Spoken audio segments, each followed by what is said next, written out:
Shalom. First, all praise goes to Yahweh Bashim Yahushai Bashim Kakwadash, and double honors to the apostles, bishops, and elders of Great Millstone, and salutations to the Akim pushing this word in all sincerity and honesty. Shalom. This is from NPR News. 5 things to know about Saudi Arabia's stunning decision to cut oil production. The title of this lesson may be Why the Gas Prices May Skyrocket. I'm reading a little bit of the article. It says Saudi Arabia and a handful of other countries stunned the world on Sunday by announcing significant cuts in their oil production, totaling more than 1 million barrels of oil per day starting in May. The decision was unexpected because it did not come as a typical negotiated OPEC agreement reached at a regularly scheduled meeting. Instead, it was undertaken by Saudi Arabia and other producers, including the United Arab Emirates and Iraq, and announced without warning. Oil markets have responded with a price jump. Brent price, the global benchmark, jumped over around $5 to $85 a barrel immediately on the new cuts. Reducing oil production means less supply of the market, which obviously pushes the price higher. Because the cuts are planned to last from May through the end of the year, the effect on oil prices is also expected to be prolonged. Which is the whole point. Crude prices dropped sharply last month, driven by the turmoil in the banking sector. That hurt the budget of countries like Saudi Arabia, which rely on oil revenue, and cutting production was a reliable way of bringing prices back up. For the record, Saudi Arabia said the cuts were a precautionary measure aimed at supporting the stability of the oil market. The kingdom consistently denies that production decisions are made with a specific price target in mind.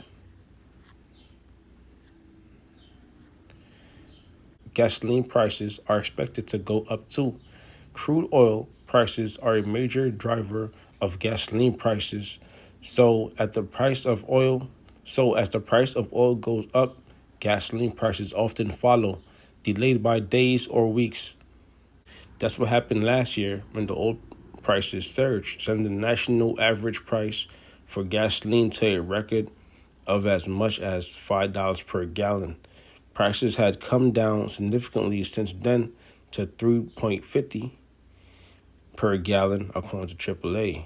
It's hard to predict exactly how much prices will rise now because there are other factors at play, including refinery outages, changes in demand, and general economic conditions. So definitely, we know gas prices are going to rise due to the shortage of oil. And also diesel prices are going to rise, which is going to affect the truck industry, which is going to affect supplies being brought into the states or into the cities. So yeah, we facing some really bad times. It's going to be a hard summer, and things are only going to get worse. But this all has to happen because it's all prophecy. The scriptures speak about bad times. The scriptures speak about woes. This is Jeremiah 15:1. Then said the Lord unto me, though Moses and Samuel stood before me, which Moses represents the law, statutes, commandments. Samuel represents the prophets. Yet my mind could not be toward this people. Cast them out of my sight and let them go forth.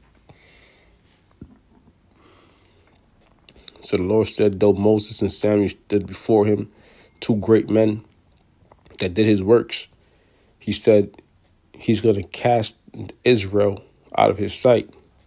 Why? Because Israel is following these other gods, other idols today, just like how they have done back in the ancient times. And the Lord punished them for it. And the Lord's going to punish Israel again, the 2/3 of Israel.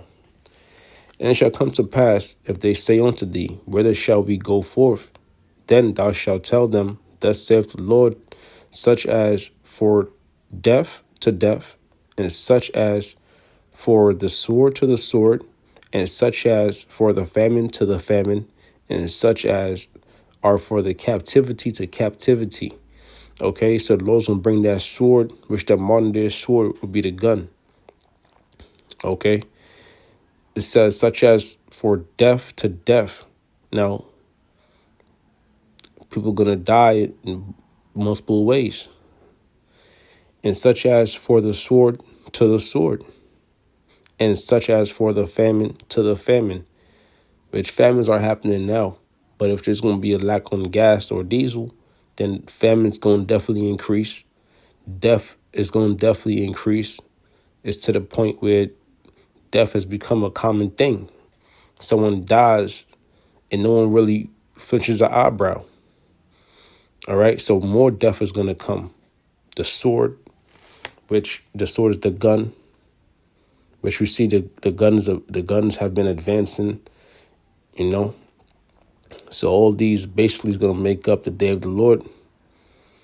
And I will appoint over them four kinds, saith the Lord: the sword to slay, and the dogs to tear, and the fowls of the heaven, and the beasts of the earth to devour and destroy.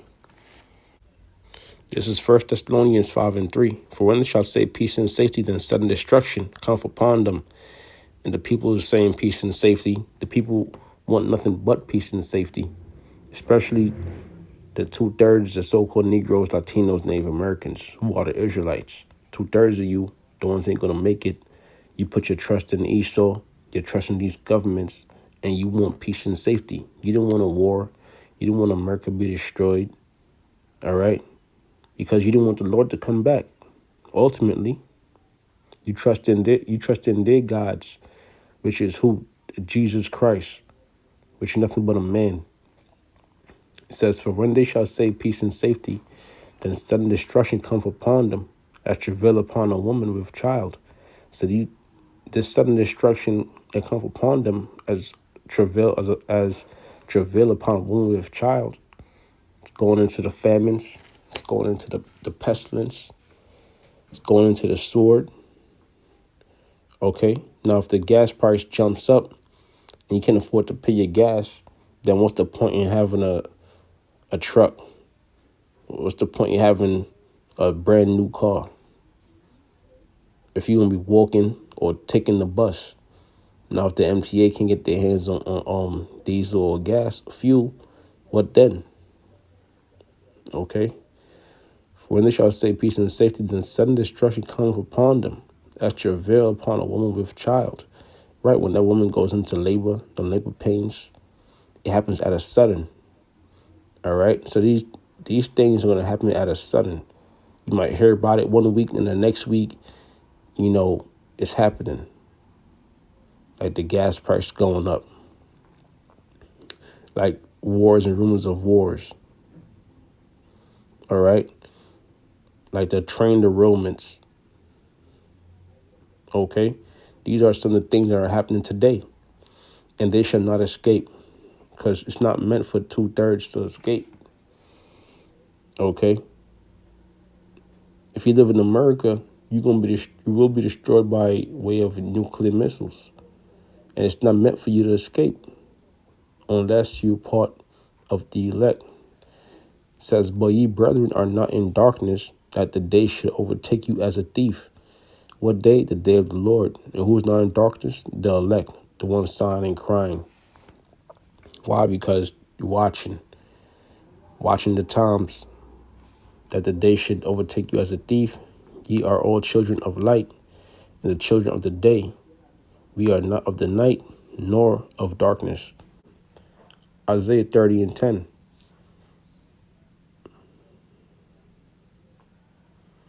It's Isaiah 30:8. Now go, write it before them in the table, and note it in a book, that it may be for the time to come, forever and ever. That this is a rebellious people, lying children that will not hear the law of the Lord. And that's our people, the Israelites. 2/3 will not hear the word, man. They're not hear the law of the Lord. Lord, all caps, Yahweh. All right? Because they break every law, statute, commandments, because they follow with Esau.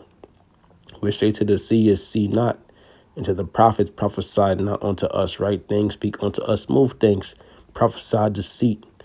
Now, If we was out there in the highways and the byways and we said America's gonna be okay and the gas prices are gonna be okay, you would love that. But those are all lies. All right. This is why people say the truth hurts. Get you out the way, turn aside, out of the path, cause the Holy One of Israel to cease from before us. So you don't want Israel on the highways and byways. You don't want us speaking the truth. But that's okay, because the Lord said, rather they hear or forbear. Isaiah 30:12, therefore thus saith the Holy One of Israel, because he despised this word and trust in oppression and perverseness and stay thereon.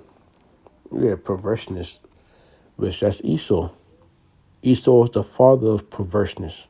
He creates perversions, his lies, okay, his philosophies,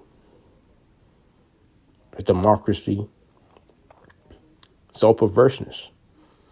And stay thereon.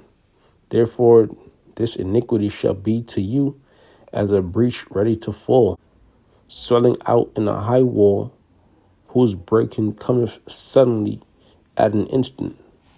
Now, sometimes you watch TV or you watch the news and you'll see someone just missed a falling object. A piece of brick, a piece of cement fell off a framework, or a AC fell out a window, right? And you see sometimes the AC don't hit nobody, and sometimes the AC puts somebody in the spirit world. So your wickedness is going to be like that. It's going to fall on you at a sudden, whose breaking cometh suddenly at an instant. So that's how the destruction is going to come upon this place, suddenly at an instant. You just read it in the news.